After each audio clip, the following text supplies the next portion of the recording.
So obviously, Roy Moore's Senate campaign in Alabama is in trouble because woman after woman keeps coming forward with allegations that he either pursued them or sexually assaulted them when they were minors. Now, if you are a Republican and you don't care about the fact that he's a pedophile and you still want him to win and you're willing to play dirty and you're a literal fake news outlet like Project Veritas, what do? Well, here's what you do to save his campaign. You hire a woman to go to the Washington Post with false allegations against Roy Moore, and then you expose how the media is pushing false allegations against Roy Moore. That way, you call all the other allegations against him into question. And that's exactly what James O'Keefe and Project Veritas did. But thankfully, the Washington Post actually decided to be diligent this time and vetted this source and realized that she was a plant from Project Veritas.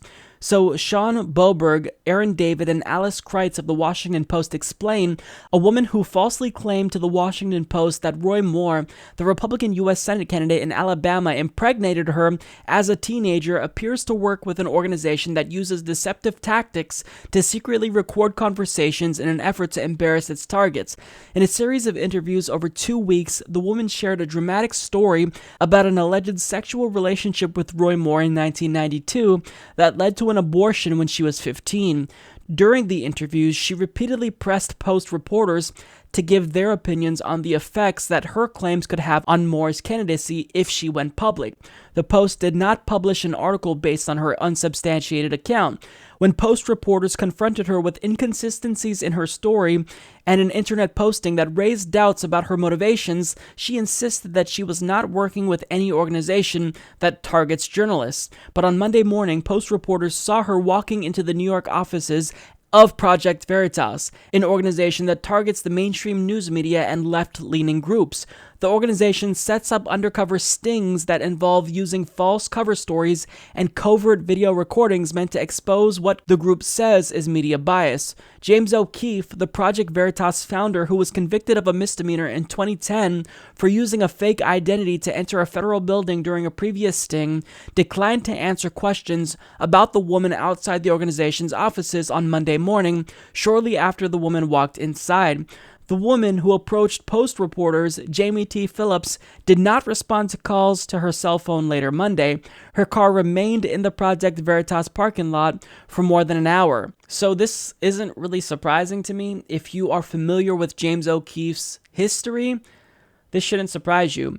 So basically what they did was they were presumably trying to entrap, I guess you could say, the Washington Post, since they were the ones that published the original sexual assault allegations against Roy Moore. And let's be honest, the Washington Post fucks up a lot. Sometimes they don't vet their sources before publishing articles, so he probably thought that he could get them, but this backfired tremendously, and it revealed that Project Veritas is in fact a fake news organization, and they were doing all of this in an attempt to defend a pedophile and help said pedophile still get elected.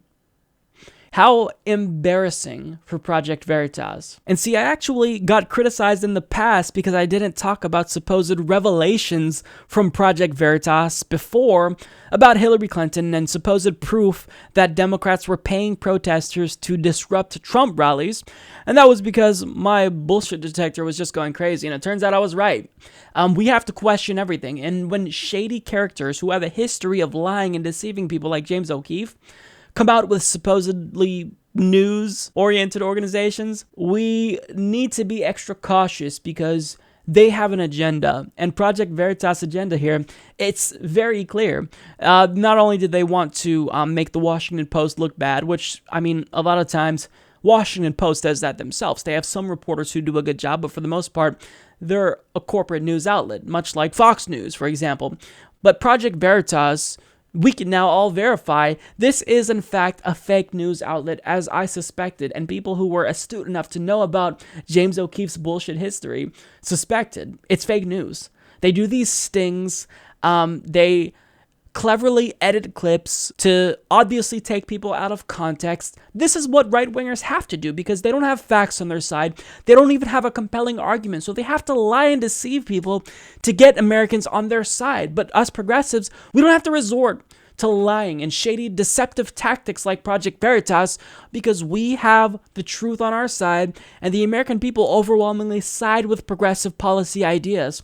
So, James O'Keefe, if this doesn't discredit him, then nothing will, because he's already been discredited for doing the same thing in the past. So if people take Project Veritas seriously after this, then I don't know what to say, because this is a literal fake news outlet. Support this podcast by becoming a patron at patreon.com/Humanist Report.